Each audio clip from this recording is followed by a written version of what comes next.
Isaías, capítulo 59.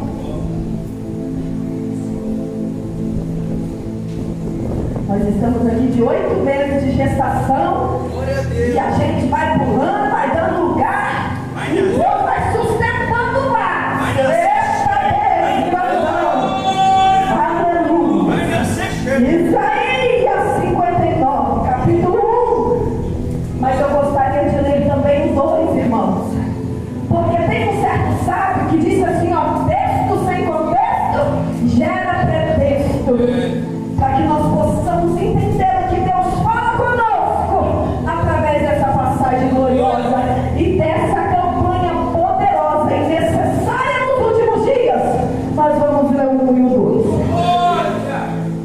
2. Eis que a mão do Senhor não está encolhida para que não possa salvar, nem surdo o seu ouvido para que não possa ouvir, mas as vossas iniquidades, repita comigo, vossas iniquidades fazem separação, repita comigo, separação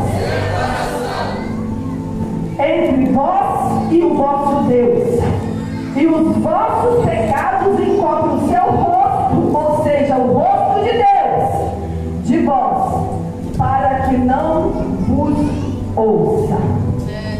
Louvado seja o nome do Senhor. Podemos assentar. Se você quiser ficar com a sua Bíblia, fica à vontade, porque se der tempo, também temos que ter ética na casa de Deus. Eu não sei qual horário. Eita glória, deixa Deus trabalhar. Eita Deus grandão. Estou entendendo por que eu cheguei e fiquei tão à vontade neste lugar. Louvado seja Deus. Então a palavra do Senhor diz que as mãos do Senhor, elas não estão encolhidas. E hoje nós vamos dar uma passeada aqui, conforme Deus vai ministrando ao nosso coração. E eu tenho certeza que se você ficar ligado, você vai sair daqui cheio, restaurado, avivado, transformado e pronto para a obra do Senhor Jesus. Aleluia. Louvado seja Deus. As mãos do Senhor não estão encolhidas para que não possa salvar, nem os seus ouvidos tapados para que não possa ouvir. Mas o que faz o Senhor recuar nas suas bênçãos e na sua misericórdia é o pecado. Na verdade, a palavra do Senhor diz que desde o princípio Deus quis um relacionamento com o homem.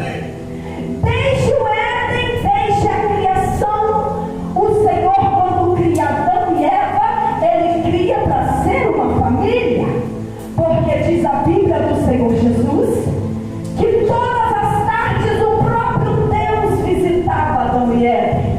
Mas chegou o dia em que Eva e Adão preferiram dar ouvido à voz do inimigo do que à voz de Deus.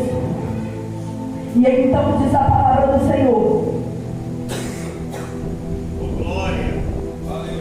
E agora, Deus precisa retirá-los do Éden, porque, irmãos, Deus é santo. A gente costuma dizer que Deus é amor e Ele é amor. Só que Ele também é santo, Ele é justo, Ele é o justo juiz, e um atributo de Deus não anula outro atributo de Deus. Porque os atributos de Deus, ou seja, as características de Deus, elas andam em comunhão. Então diz a palavra do Senhor que agora eles são expulsos e são separados de Deus. Mas caminhando um pouco mais, a gente vai ver que quando Deus ele tira o povo do cativeiro do Egito, quem aqui já ouviu falar que o povo ficou no cativeiro do Egito, né? Acredito que quase todo mundo, né? Que Deus levanta seu servo Moisés para poder libertar o povo. Diz a palavra que quando aquele povo, irmãos, começa a caminhar no deserto, após 3 meses de caminhada, o Senhor fala com eles assim: olha, fala com Moisés, reúne o meu povo diante do Sinai, porque ali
comunhão.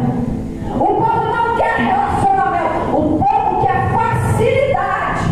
O povo quer bênção, mas não quer o dono da bênção. Irmãos, um dia que você provar a presença do dono da bênção, você vai ver que a bênção não vale nada.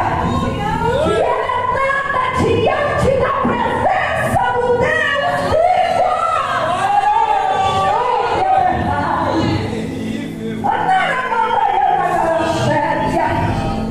Mas diz a palavra do Senhor que agora, no tempo de Isaías, não é diferente. Deus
Nós estamos no encerramento de uma campanha gloriosa por tema: o avivamento começa em mim.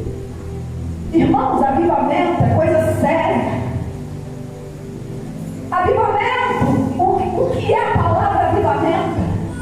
Avivar é trazer a vida novamente. É como se algo estivesse adormecido e nós pudéssemos alcançar novamente um fôlego fervoroso de vida. O que é ser avivado? Ser avivado não é falar línguas estranhas, não. Ser avivado não é ter dom de profecia, não. Ser avivado não é chegar aqui na frente e falar bonito, não. Porque diz Jesus assim, ó, que muitos naquele dia chegarão para ele e falarão assim: mas Senhor, eu profetizei, eu curei, eu fiz isso, eu fiz aquilo. E o Senhor vai dizer: apartai-vos de mim.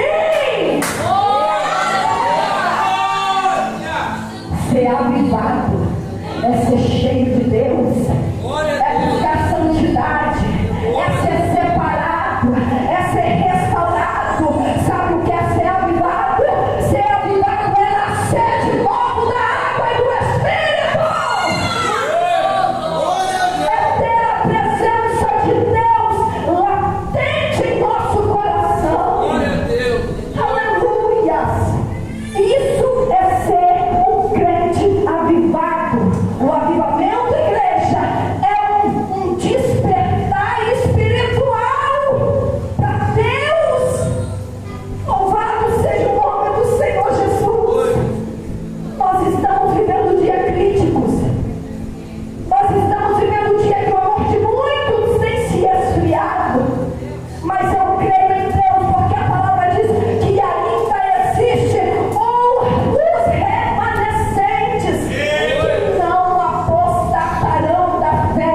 Cadê os remanescentes do Senhor Jesus? Oh, glórias a Deus. Aleluia. Aleluia, Jesus. E Deus está falando para nós nesta noite: eu não quero sacrifícios, eu não quero cantoria, eu não quero palavras por palavras, eu não quero falácias bonitas na minha casa, eu quero uma vida no altar. Aleluia. É isso que Deus quer de nós. É isso que Deus busca do seu povo. Passou disso, igreja, é abominação. Deus rejeita, Deus não quer, Deus não tem compromisso. E muitas vezes, não vou dizer todas, porque Deus também trabalha à sua maneira, mas na maioria das vezes, nós não alcançamos as bênçãos de Deus, porque estamos separados de Deus. Porque estamos dando prioridade ao mundo, prioridade às coisas, prioridade a esta vida passageira, e não priorizamos os céus em nossas vidas. Louvado seja Deus. Mas o gostoso é que aqui em Isaías Deus exorta, mas existe uma promessa aqui no capítulo 59, no versículo 16 em diante, e essa promessa é: e vendo que não houvesse um intercessor, o seu próprio braço lhe trouxe a salvação. Deus está dizendo assim: ei, filho, você não merece, não, você não consegue, não, você não tem mérito, não, mas eis que levantarei um redentor que te purificará de todo pecado. Aleluia. E te trará novamente a presença de Deus. O Senhor está dizendo para mim e para você: eu não abro mão da sua vida, eu não abro mão das promessas que te fiz, eu não abro mão da sua alma, porque o preço foi pago e foi preço de sangue. Glória a Deus.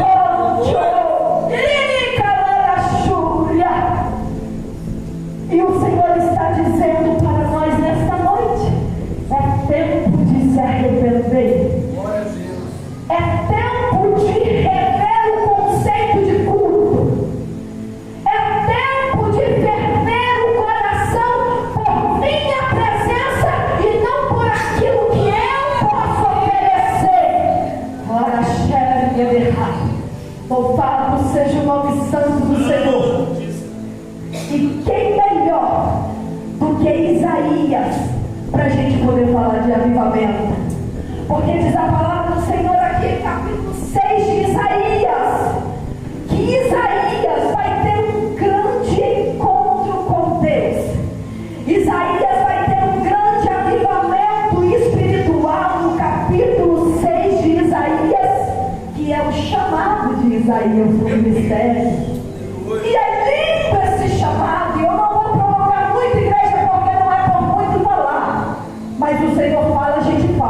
O Senhor cala, a gente cala.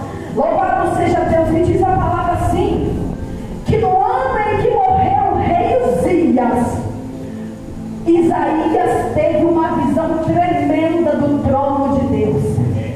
E quando a palavra fala ano, a palavra fala de tempo. E o tempo nosso não é o tempo de Deus. A hora nossa não é a hora de Deus. E o Senhor está falando com a gente: calma!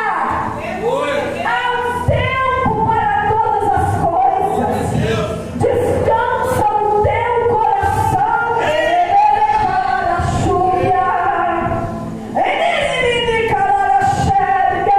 O Senhor está dizendo assim, ó, que há tempo de plantar, há tempo de colher, há tempo de pregar.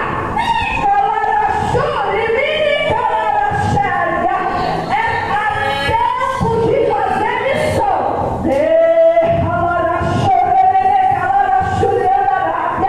Assim diz o meu Senhor para ti, homem.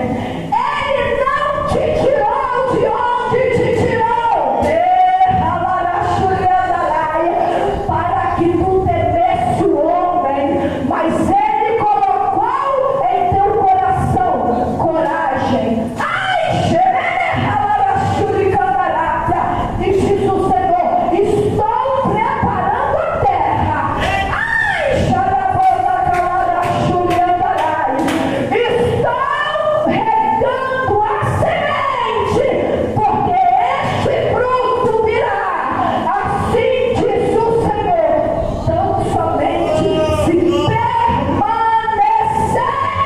na presença de Deus. Oh, Deus de mistério, aleluia!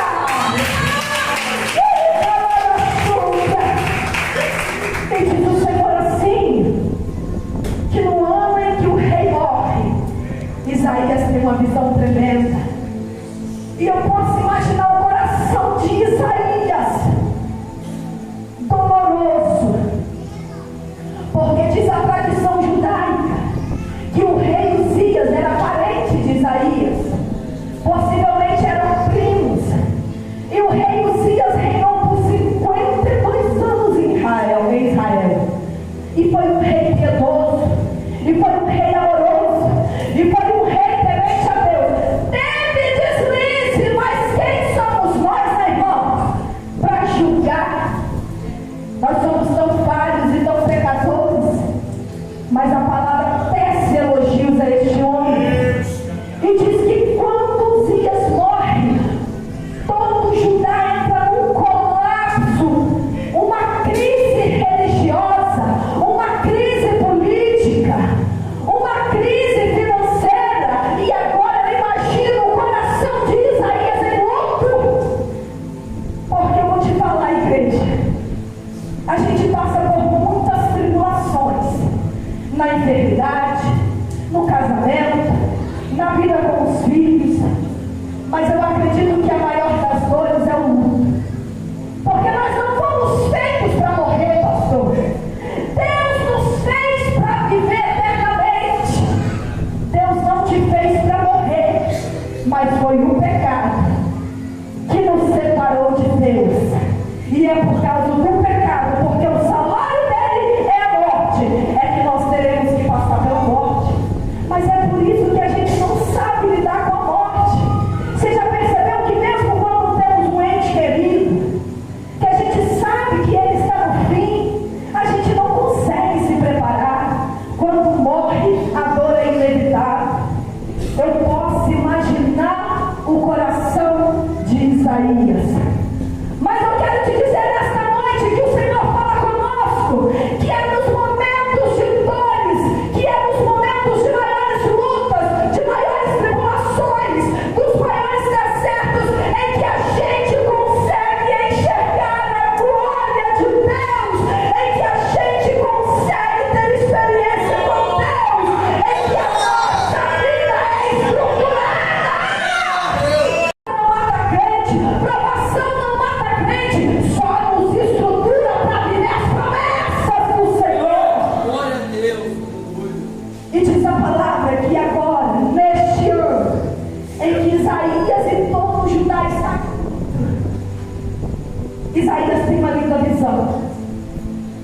a visão de Isaías ele enxerga o templo. E no templo ele enxerga o Senhor. E o Senhor está sentado em um alto e sublime trono. Porque a terra pode passar por dificuldades. A terra pode passar por dificuldades financeiras, mas o Rei dos Reis e Senhor do Senhor é o dono do ouro e da prata. A terra pode passar por enfermidade, mas Deus continua sendo o médico dos médicos. A terra pode passar por tribulações, mas o Senhor está no seu trono de glória, assentado, porque Ele é soberano, porque Ele é superior, porque Ele é Deus. Aleluia! E diz a palavra que agora ele enxerga o próprio Deus. E a barra da túnica do vestido do próprio Deus enche o templo de glória. Louvado seja o nome do Senhor Jesus. Que coisa gloriosa é esta visão de Isaías. E diz a palavra, e eu vou correr para finalizar, que agora Isaías vê serafins que são anjos de fogo, anjos ardentes. Por que de fogo? Porque são anjos que estão muito próximos de Deus. E Deus é amor, mas também é fogo consumidor. E agora diz a palavra do Senhor que esses serafins têm 6 asas. Quantas asas? 6 asas. Com 2 cobrem o rosto, com 2 cobrem os pés, e com 2 estão voando. Existem muitas interpretações para esta passagem, mas eu só gostaria de falar uma com você nesta noite. Por que que esses anjos estão cobrindo o rosto? E foi aqui que Deus me direcionou esta noite. Porque quem está dentro do templo, quem está dentro da casa, não precisa ser visto, não precisa ser matado, não precisa ser aplaudido, porque aqui quem manda é Ele, a glória dele, o louvor para Ele, a adoração para Ele, é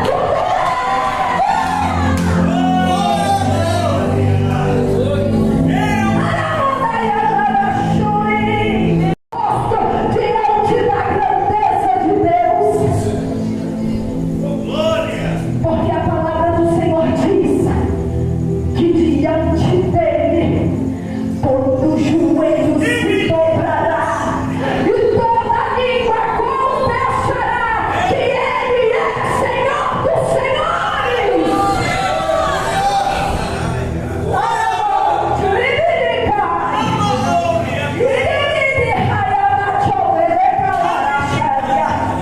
Aleluia. Mas agora 2 asas cobrem os pés. E pés, pastora, fala de caminhada. Só que essa caminhada no tempo não pode ser de qualquer maneira. Os pés têm que estar cobertos, pastor. E essa cobertura representa a santidade. Essa cobertura representa a purificação. Essa cobertura representa separação. É por isso que não dá para andar com o Senhor de qualquer maneira. É por isso que não dá para caminhar de qualquer maneira. É por isso que não dá para exercer ministério de qualquer maneira. Porque uma hora a casa cai. Uma hora Deus faz como fez aqui no livro de Isaías. O que é que Deus faz no tempo de Isaías? Deus revela os pobres da nação para curar, para salvar, para transformar. Então você que veio aqui nessa noite, deixa eu te falar algo da parte de Deus.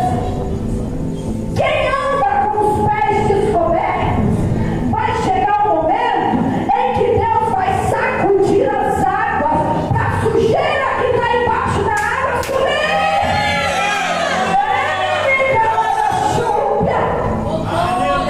E você ser tratado. Porque Deus falou que não abre mão de você, não abre mão da sua alma. E se Ele não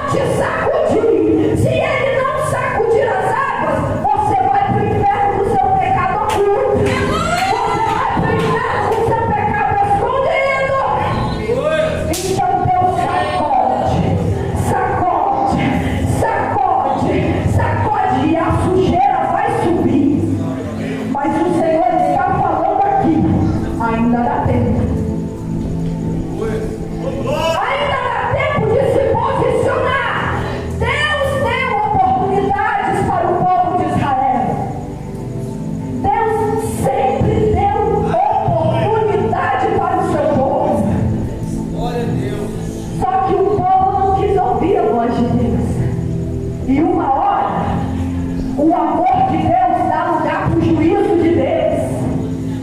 Uma hora a graça de Deus dá lugar para a ira de Deus.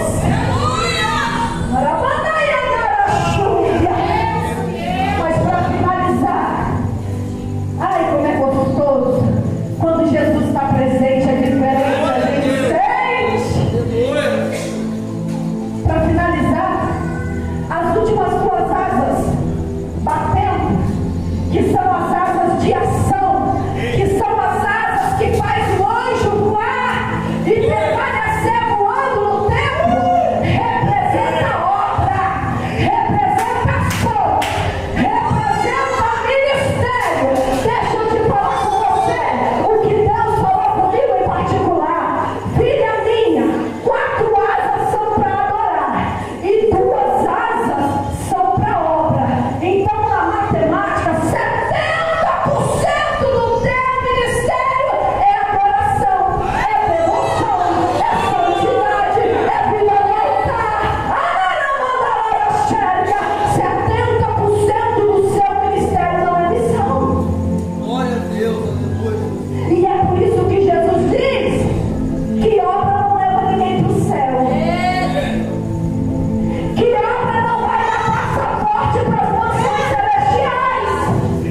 Mas o Senhor está dizendo: se a adoração for genuína, se a adoração for sincera, se a adoração tiver vida louca, a obra também é necessária, porque ela segue no curso. Ou seja, uma coisa está ligada à outra. Não dá para dizer que eu só vim adorar se eu também preciso voar, se eu também preciso trabalhar. Por mais que a obra seja 30%, ela é grande parte da sua carta para o céu. Então Deus está falando conosco nesta noite que Ele requer de nós um encontro genuíno. Ele requer de nós relacionamentos. Ele requer de nós intimidade. Porque a oração da pastora Sabrina, a oração da pastora Letícia não serve para você, não serve para sua casa, não serve para sua família, se você não orar junto. Mas quando o povo de Deus se reúne, algo acontece. Serve para esta noite. Jesus disse aqui nesta noite que os discípulos estavam reunidos e eram 120 reunidos no mesmo propósito, numa mesma oração. E o Senhor está falando para mim e para você: se o meu povo, que se chama pelo meu nome, orar, se humilhar, se arrepender dos seus caminhos, eu ouvirei dos céus e sararei a terra ferida.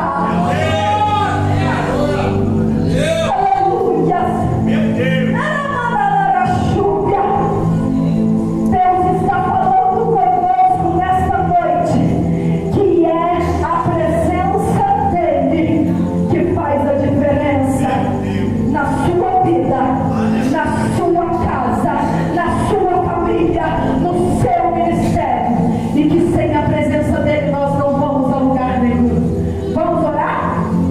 Pai Celestial, oh glória, quem vai adorar nesta noite?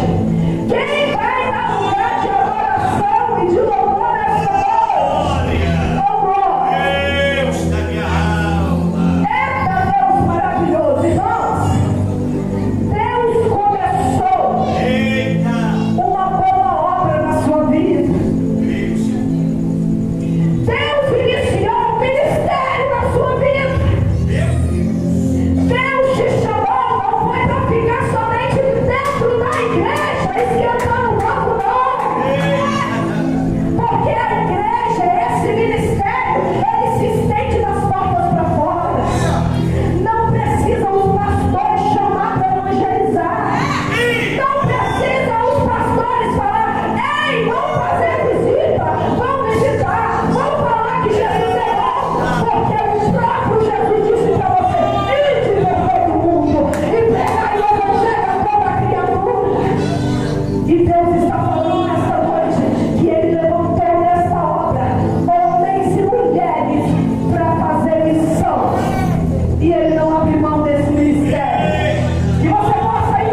Louvado seja Deus. Aleluia.